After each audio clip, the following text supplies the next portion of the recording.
Auzubillahiminash-shaytanir-rajim. Bismillahir-rahmanir-rahim. Rabbi zidni ilma. It's me, Maria Noshin. Dear students, hope so you all are fine. As you know, we are following online with computers. Today we will start from chapter number 2. The title of chapter number 2 is Computer Memory, Learning Objectives. Students, inshallah ta'ala Aziz, we will cover all these learning objectives throughout the chapter from point 1 to the last point. ठीक है, जो point 1 आपके पास है यहाँ से हम last point तक just chapter पढ़ेंगे. इन तमाम ऑब्जेक्टिव्स को इंशाल्लाह हम कवर करेंगे. Let's start reading. The capacity of computer to store data and information is called its memory. तो ये है मेमोरी की डेफिनेशन आपके पास कि मेमोरी क्या है. कैपेसिटी का मतलब है सलाहियत ऑफ कंप्यूटर की सलाहियत to store data and information और डाटा को स्टोर करने की जो कंप्यूटर की सलाहियत है. इंफॉर्मेशन का मतलब होता है मालूमात. डाटा और मालूमात को स्टोर करने की जो कंप्यूटर की सलाहियत है उसे आप मेमोरी कहते हैं. ठीक है. It is used to store. Used का मतलब होता है जब आप कहते हो कि ये इस्तेमाल होता है. यूज्ड टू की टर्म जो है उसका मतलब होता है कि आप इसको इस्तेमाल करते हैं. It is used to store. ये स्टोर करने के लिए इस्तेमाल होता है. द इनपुट और एज वेल एज इसके साथ साथ प्रोसेसिंग, जो आप प्रोसेस करते हो वो, एंड आउटपुट्स और आउटपुट को ऑफ द कंप्यूटर की. अच्छा, इसका मतलब ये है कि जो आपके पास मेमोरी है वो क्या स्टोर करती है. पहले बताया कि मेमोरी कंप्यूटर की डाटा और इंफॉर्मेशन दोनों को स्टोर करने की सलाहियत को कहते हैं. इसका मतलब है कि आप कह सकते हैं कि मेमोरी क्या है, स्टोरिंग. अगर इसकी शॉर्ट डेफिनेशन हम करें तो क्या है, स्टोरिंग डाटा प्लस इंफॉर्मेशन. ठीक है, इज इक्वल टू क्या है, मेमोरी. ये डेफिनेशन बनेगी. अब देख लें आप कि storing data plus information is equal to memory. ये डेफिनेशन तो मेमोरी की बन जाती है. अब वो ये कहते हैं कि मेमोरी में जो डाटा और इंफॉर्मेशन स्टोर होते हैं वो डाटा और इंफॉर्मेशन होते क्या हैं, उनमें क्या क्या चीज़ें होती हैं इंफॉर्मेशन और डाटा में. तो अब क्या क्या स्टोर करता है वो, इनपुट को प्लस आउटपुट को, या आप आउटपुट पहले ना कहें बल्कि पहले आप कह दें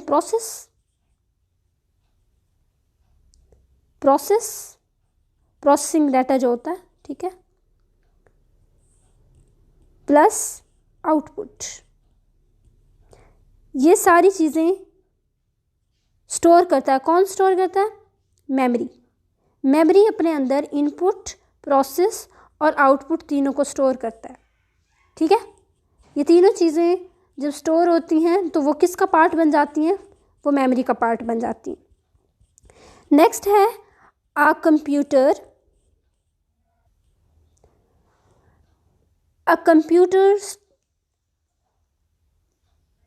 computer has a large memory. Computer के पास लार्ज मेमोरी होती है. ठीक है, कंप्यूटर के पास बहुत बड़ी मेमोरी होती है. We can easily store text, pictures, games, audio and video files in the computer memory.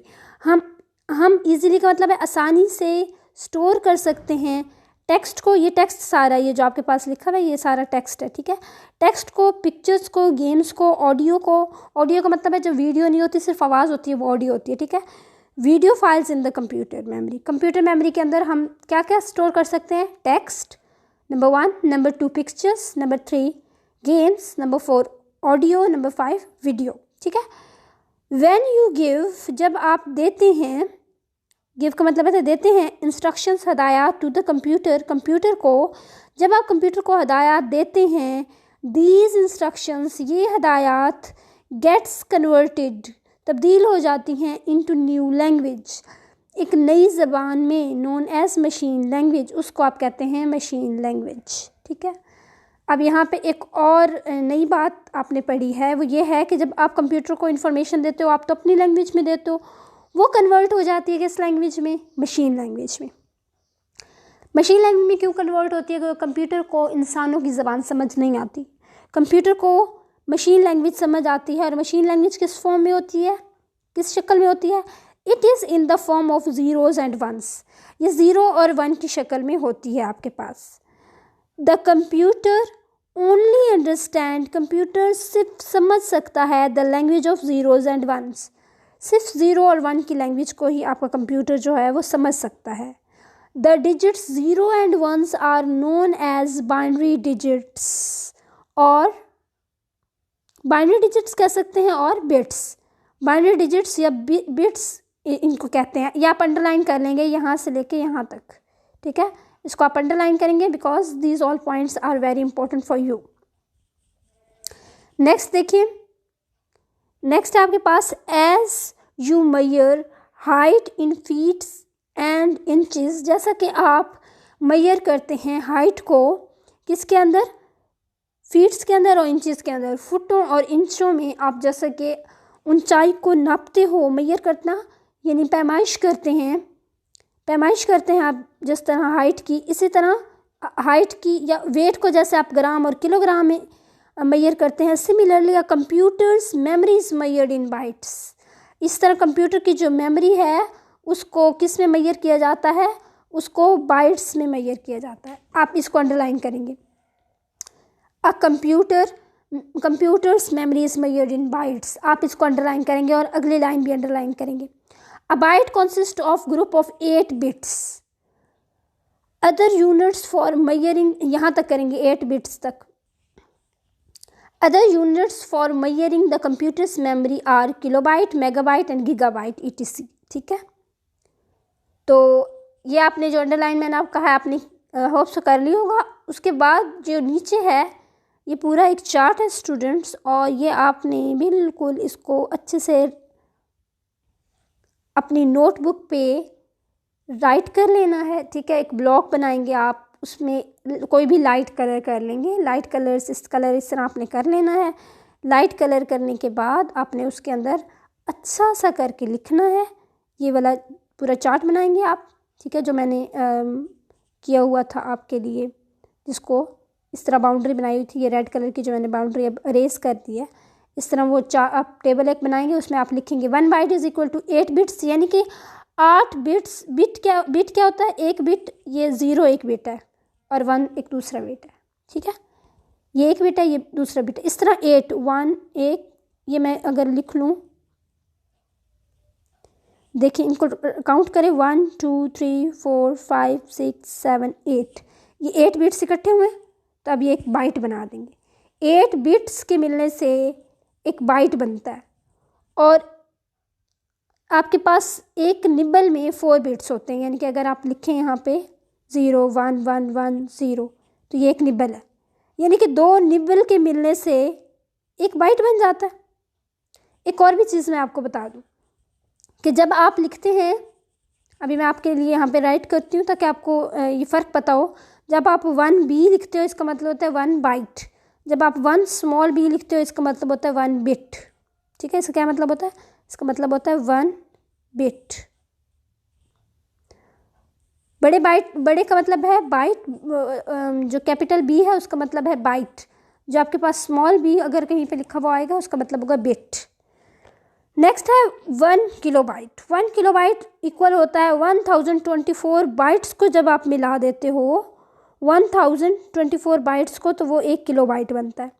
1000 kilobyte को मिलाओगे 1 मेगाबाइट बनेगा। 1024, सॉरी मैं 24 स्किप कर रही हूँ।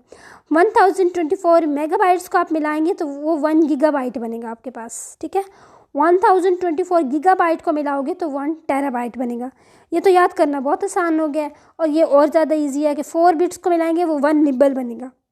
8 बिट्स को मिलाएंगे तो अब आप देखें 8 bits is equal to 1 byte is equal to 2 nibble. इसको समझे ना? 2 निबल क्या मतलब है? 4, एक निबल में कितने बिट्स होते हैं? 4। दूसरे डेसिमल में कितने होंगे 4, ठीक है 4 बिट होंगे। 4 और 4 कितने होते हैं 8 बिट। 8 बिट से मिला के क्या बनता है 1 बाइट, ठीक है। होप सो आप लोगों को ये समझ आ चुका होगा। आपने ख़ास तौर पे ये जो मेजरिंग टेबल हम लोगों ने पढ़ा है और हमने जो इम्पोर्टेंट पॉइंट्स अंडरलाइन किए हैं स्टूडेंट्स, आपने उनको अच्छे से लर्न करना है और फिर अपना टेस्ट लेना है। अच्छा पढ़ें, अपना ख्याल रखें। Stay blessed. अल्लाह हाफिज़।